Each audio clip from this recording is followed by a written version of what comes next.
केतकी सिंह जी, मुसलमानों पे क्या बोल दिया आपने? जो सत्य है वही बोलने का प्रयास किया है। क्या सच बोला आपने? यही बोला है कि भाई मुझे हमको रक्षा चाहिए, सुरक्षा चाहिए और हमारे धर्म को भी सुरक्षा चाहिए। मुसलमानों के दिल को ठेस पहुंचा है।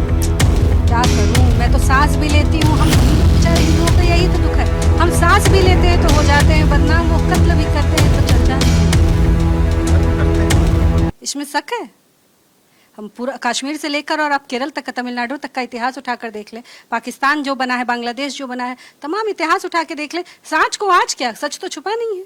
इस देश का विभाजन लाखों करोड़ों लोगों की लाशों पर हुआ है, क्या ये सत्य नहीं है? और किसने मांग किया इस देश को विभाजित करने का, क्या ये सत्य नहीं है? आप सांप्रदायिक सौहार्द बिगाड़ रही हैं।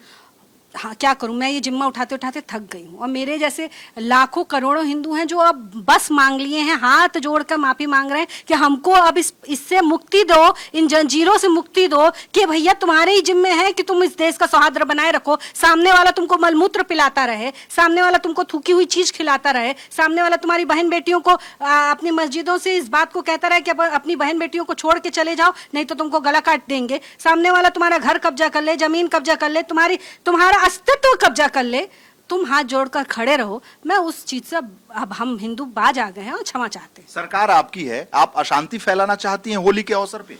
नहीं, मैं तो शांति की मांग कर रही हूँ। मैं तो कह रही हूँ कि भैया इतने सालों से संभल में अगर होली नहीं मनी, ये बताइए शांति का ही तो उदाहरण है। इतने वर्षों से होली नहीं मनी, देखिए हम कितने शांति प्रिय हैं, आते ही हम होली मनाने लगे संभल में, तो ये शांति का ही तो प्रतीक है। आपके बयानों से माहौल खराब नहीं होगा?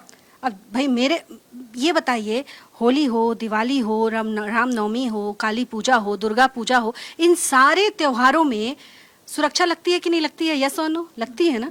किससे खतरा होता है भैया? किससे होता है? अब तो गरबा में भी सुरक्षा लगने लगी। किससे रक्षा करने के लिए ये फोर्स उतर रही है? किससे रक्षा की जरूरत है? 52 जुम्मे होते हैं, कोई रक्षा सुरक्षा की जरूरत नहीं। हर साल ईद बनती है, कोई रक्षा सुरक्षा की जरूरत नहीं। हमारी होली और दिवाली बनती है तो रक्षा सुरक्षा की जरूरत आन पड़ती है। तो यही तो प्रश्न उठ रहा है यहाँ पर कि आखिर कौन है वो लोग जिनसे खतरा है, और अगर है तो इलाज तो भाई बामुशक्कत होना चाहिए। इलाज में कोई कमी थोड़े ना आने देंगे। हम लोग तो वो लोग हैं, मतवाले लोग हैं, देश प्रेमी लोग हैं, जिन्होंने ये सर पे कफन बांध के रखा है कि इस देश में जो भारत माता की जय नहीं बोलेगा, जो भारत की मान सम्मान की इज्जत नहीं करेगा, जो भारत के झंडे की इज्जत नहीं करेगा, जो राष्ट्रगान और राष्ट्र गीत की इज्जत नहीं करेगा, ऐसे लोगों की दवाई तो हम करेंगे। दवाई, इलाज, ये धमकी नहीं दे रही है? हम तो गरीब आदमी ठहरे, हम तो छोटे से बलिया जिले से आते हैं। मेरा बलिया जिला, अब देखिए जिस जिले से मैं आती हूँ उसके बारे में कहा जाता है कि बागी नाम है मेरा, बगावत काम है। तो हम तो बड़ी छोटी जगह से आते हैं। मैं किसी को क्या धमकी दूंगी, परंतु ये तो जरूर कह रही हूँ कि अगर मेरे अब किसी त्योहार पे किसी ने आँख उठाकर कुछ करने का प्रयास किया तो पीढ़ियां याद रखेंगी कि क्या होने वाला है। पीढ़ियां याद रखेंगी। आप डीजीपी हैं, उससे कम भी तो नहीं हूँ मैं नागरिक हूँ इस देश की। क्यों संविधान ने मुझे कोई अधिकार नहीं दिया क्या? आप मंत्री हैं। नहीं, क्यों मंत्री को ही अधिकार है क्या? एक सामान्य नागरिक को ये अधिकार नहीं है क्या कि वो ये कह सके कि मुझे तुम्हारा मल मूत्र नहीं पीना है? उसको अधिकार नहीं है? उसको ये अधिकार नहीं है कि वो कह सके कि खबरदार मेरी बहन बेटी के ऊपर आंख उठाकर तुमने देखने का प्रयास किया तो? आपने कहा कि इलाज कर देंगे, दवाई कर देंगे, तो आप डीजीपी हैं, आप चीफ सेक्रेटरी हैं, आप हैं क्या? मैं इस देश की नागरिक हूँ, इससे बड़ा इस देश में क्या? वो जिस संविधान को ये लिए फिरते हैं, उस संविधान ने मुझे अधिकार दिया है कि मैं अपने देश के प्रति, अपने धर्म के प्रति, अपने व्यक्तित्व के प्रति मैं बयान दे सकती हूँ। मैं ये कह सकती हूँ कि हाँ मुझे किस चीज से रक्षा चाहिए, किस चीज से। मैं क्या सीएम?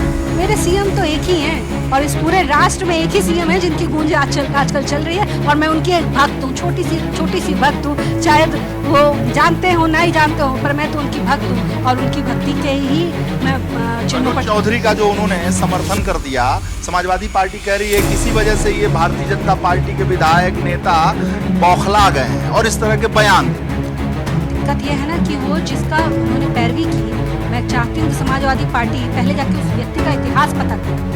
मेडल जीत के लाया इस देश के, इस देश का गौरव बढ़ाया है उन्होंने, एक सम्मानित पद पर है वो, और उस व्यक्ति ने गलत क्या कहा? यही कहा ना कि या तो मिलकर होली मना लो, और अगर नहीं होता है तो 2:30 बजे के बाद मना लो अपना जुम्मा, वो भी नहीं होता तो अपने घर पे मना लो। भैया जब हर बात पे तुम तैयार नहीं हो तो फिर तुमको किस बात पे तैयार कराया जाए? तुम किस बात पे तैयार होगे? और अगर मुख्यमंत्री जी ने कह दिया कि नहीं वो व्यक्ति सही कह रहा है तो इनके पेट में दर्द होने लगा, ये टप्पू गैंग के पेट में। तो मैं तो ये कहना चाहूंगी कि ये टप्पू गैंग लिस्ट बनाते रहे, बनाते इनकी पीढ़ियां गुजर जाएंगी, सरकार आए वाला नहीं थे। ये टप्पू पप्पू क्या बोले?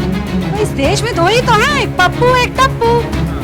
तो क्या आप इतना बड़ा चैनल चलाते हैं, आपको पता नहीं है क्या कि माहौल उड़ा रही हैं आप? नहीं भैया, मैं काहे को मौखौल उड़ाऊंगी? अब मुझे भी तो थोड़ा बहुत अधिकार प्राप्त है ना। मायावती जी कह रही हैं कि संभल में अधिकारियों का गलत इस्तेमाल हो रहा है।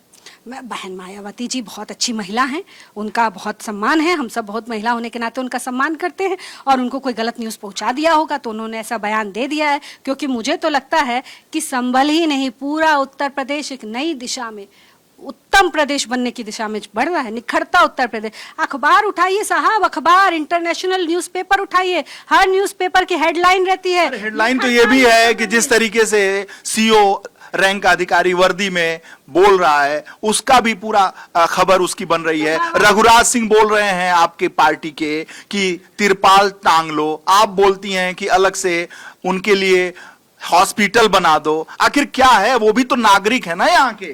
तो हमने कहाँ कह दिया कि वो नागरिक नहीं है? हम भी तो यही कह रहे हैं, पर इसी आधार पे, तो इसी नागरिकता के आधार पे, इसी धर्म के आधार पे एक देश मांगा था ना। तो तिरपाल टांग ले। एक देश मांगा था कि नहीं मांगा था? मांगा था ना। तो मांगा था तो वो देश बना दिया ना धर्म के आधार पर। और ये देश इसलिए रहा ना कि यहाँ तो कम से कम सुरक्षा के साथ, रक्षा के साथ, स्वतंत्रता के साथ हिंदू रह सकेगा। यहाँ भी जब हमारी सांस लेने तक का हमको हिसाब देना अगर पड़ेगा तो क्या हिंदू कब तक दबा रहेगा? कब तक कुछ उनको पाकिस्तान भेज देंगे, बांग्लादेश भेज देंगे? मुझे तो लगता है कि जिस आधार पर उन्होंने किया तो उस आधार पे चले जाना चाहिए था। अब नहीं गए हो, अगर नहीं गए हो तो, और अगर तुमने ये सेक्युलरिज्म तुमने ये देश बनाया है तो इस सेक्युलर का एक हिस्सा हिंदू भी है, उसकी भी भावनाएं आहत होती हैं। हम दब के रहो, दब के ना रहो तो दबा के भी ना रहो। बहुत दब लिए, बहुत हिंदू दब लिए, अब वो दबने का समय गया, अब निखरने का समय है, निकलने का समय। अब हिंदू बोलता है, अब बोलता है हिंदू, अपनी अधिकारों के प्रति बोलता है, और अब हमें दबाने वाला कोई पैदा नहीं हुआ माइका लाल। अच्छा, अलीगढ़ मुस्लिम यूनिवर्सिटी में राम मंदिर बन जाए, तिरपाल टांग लें, रंग से जिनको परहेज हो, ये क्या है? क्यों आप तो ये मांग करते हैं कि हमारी लड़कियां जब नीट का पेपर भी देने जाएंगी तो हिजाब पहन के जाएंगी? मांग करते हैं कि नहीं करते? यस और नो करते हैं ना। वो मांग करते हैं हर विद्यालयों में हिजाब को पाबंद किया जाए कि वो हिजाब पहन के जाएंगी। जब सब जगह हिजाब चाहिए, रंग से परहेज चाहिए, तो भाई मंत्री जी ने कह ही दिया कि भाई तुम भी बच के रहना। अगर तुम पहले तो नमाज पढ़ने नहीं आओ, और अगर आना है तो भाई तिरपाल विरपाल ओढ़ के आओ कि छींटा गलती से ना पड़ जाए। तो काहे का पेट में दर्द है? सीओ का भी समर्थन कर रही हैं? 100% मैं तो सैल्यूट करती हूँ ऐसे बहादुर सीओ का। रघुराज सिंह का भी समर्थन कर रही हैं, तिरपाल वाले का 200% कर रही हूँ, क्यों नहीं करूंगी? अगर अच्छा ये बताइए, अगर कोई भाई मेरा, कोई मुसलमान साथी मेरा निकल गया और उसके ऊपर छींटा पड़ गया, तो ये जो टप्पू गैंग है, टप्पू सेना, ये जब आके सड़क पर छाती पीटेगी और ये कहेगी कि हाय रे ये जानबूझ के किया गया, इसको बेचारे मुसलमान को प्रताड़ित करने के लिए रंग फेंका गया। क्यों पीटेगी छाती? क्योंकि उनका तो काम है, उनका वोट बैंक है। कैसे पीटेगी? अरे उनका वोट बैंक है। वो कहने लगे कि भारतीय जनता पार्टी का अधिकारियों ने पहले सोचा था, वहां के कार्यकर्ताओं ने पहले सोचा था, और छाती पीट पीट के लगेंगे रोने और कहने लगेंगे कि इस्लाम खतरे में है, इस्लाम को बचा लो। तो वो सब तो भैया वो दिन गुजर गए, अब नहीं आने वाले। अच्छा, तो आप इतना बोल रही हैं, सस्ता प्रचार पाना चाहती हैं क्या? देखिए भैया, कह रहे हैं समाजवादी वाले। मैं 15 वर्ष से इस राजनीति में हूँ, और समाजवादी वाले हाईलाइट होना चाहती हैं। समाजवादी वाले जब बोल रहे होंगे ना, तो उनके जो नेता प्रतिपक्ष होंगे थे, उनको हरा कर यहाँ पर आई हूँ, हरा कर 1,07,000 मतों के साथ मैं यहाँ पर जीत कर आई हूँ। तो मुझे किसी सस्ती लोकप्रियता का नहीं चाहिए है हिसाब किताब। सत्य बोलती हूँ, बलिया से हूँ, बागी अच्छा, नाम ये बताइए, और बगावत काम है मेरा। अच्छा ये बताइए, जितना अभी आप बोल रही हैं, अभी हाईकमान से एक फोन आएगा, अभी मुख्यमंत्री के यहाँ से फोन आएगा, सरेंडर कर जाएंगी? मेरे महाराज जी कभी कुछ ऐसा करने को कहेंगे ही नहीं जिससे मेरे सम्मान पे कोई आ जाए। दिल्ली से आ गया तो क्यों, दिल्ली में क्या मेरे नहीं है? मैं भी तो उनकी हूँ, वो भी मेरे हैं। और भाई मैं भारतीय जनता पार्टी की कार्यकर्ता होने के नाते नहीं, आपने जो बोला है, अगर दबाव पड़ेगा वापस ले लेंगी? कभी नहीं लूंगी। क्यों वापस लूंगी? मेरे मन में जो है, मैंने जो बोला है वो भारत के नागरिक होने के नाते बोला है। एज अ विधायक, as a Bharatiya Janata party cadre मैंने नहीं बोला। मैं किसी के दबाव में नहीं आएंगी? बिल्कुल कदापि नहीं होंगी। और क्यों मुझे दबाव आएगा? अपने बयान को वापस नहीं लेंगी? कदापि नहीं लूंगी। क्यों लूंगी? टिकी रहेंगी? 100% टिकी रहूंगी। किसी तरीके से आप उसके लिए निश्चिंत रहें। बहुत सालों बाद तो बोलने का साहस आया है, बहुत सालों बाद आया है, बहुत साल सहा है। और आज भी देखकर कष्ट होता है कि मेरे राम लल्ला जब अयोध्या में विराजमान है, इस देश के प्रधानमंत्री जब जाकर वहाँ पे प्राण प्रतिष्ठा करते हैं, बड़ी से बड़ी हस्ती आकर वहाँ पे अपना माथा टेकती है।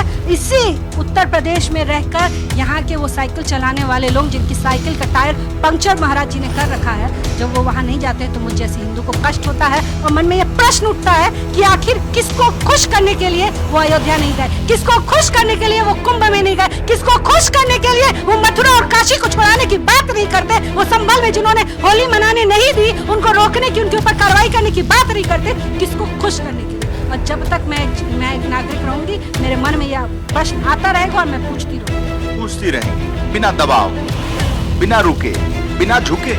अब झुक ही जाए तो बलिया वाली रहूंगा। अच्छा, एक और सवाल है। शिया धर्मगुरु है, कह रहे हैं कि हिंदू मंदिरों में इतना धन है, निकाल ले और हिंदुओं की भलाई में लगाए। इतना वक्त क्यों कर रही है? उनके ज्ञान का पिटारा जो भी मौलाना साहब है। मैं आपके चैनल के माध्यम से उन भैया को एक बात बताना चाहती हूँ कि ये भैया, जिन मंदिरों की आप बात कर रहे हैं, वो मंदिर में जो दान आता है, उस दान से वो टैक्स भरते हैं। वो टैक्स पे ही मंदिर है। आपकी तरह किसी के पैसे पे मौज करने वाला मस्जिद नहीं है, वो टैक्स भरता है। मौज करने वाला ये तो मौज ही तो है। हम टैक्स भरे, हमारे मंदिर टैक्स भरे, हमारे मंदिर विद्यालय चलाते हैं, उन पैसों से। आप जानते हैं विद्यालय चलता है उन पैसों से, लेकिन मस्जिद मौज कर। तो और क्या है, आप उठाकर देख लीजिए ना, वहां से फतवा जारी होता है। क्यों, आपने कभी सुना है किसी मंदिर से इस बात के लिए लाउड स्पीकर पे घोषणा हो कि अपनी बहन बेटियां दूसरे धर्म वाले छोड़कर चले जाएं? क्या आपने कभी सुना है किसी मंदिर से? मंदिर में तो किसी भी धर्म का कोई व्यक्ति आ जाए, उसकी रक्षा सुरक्षा के लिए वहां का जो पंडित होगा अपनी जान देने को तैयार हो जाए। मौलाना साहब के कहने का क्या मतलब है? उनके बस मैं वही तो बता रही थी ना कि अगर उनको इतनी ही दान की चिंता है, तो अयोध्या में अभी हमारे माननीय सुप्रीम कोर्ट ने उनको एक जमीन आवंटित की है, तो शुरुआत जो है दान की वहीं से होनी चाहिए। उस जमीन को पहले मौलाना साहब बेचे, वो जो पैसा निकले उससे वो दान पुण्य शुरू करें, और उनको देखकर जब हमको प्रेरणा कई 100 वर्षों बाद आएगी तो हम भी इस बारे में विचार करेंगे। बहुत बहुत धन्यवाद आपका। केतकी सिंह हर विषय पर अपनी मुखर आवाज रखते हुए, बिना झुके, बिना दबे, और इसे वापस भी नहीं लेंगी, है ना? नहीं लूंगी कह भी रही हैं। बहुत बहुत धन्यवाद। हरिओम मिश्रा के साथ Viresh Pandey, Lucknow. For exclusive and insightful videos, subscribe to our new channel ABP Live Premium.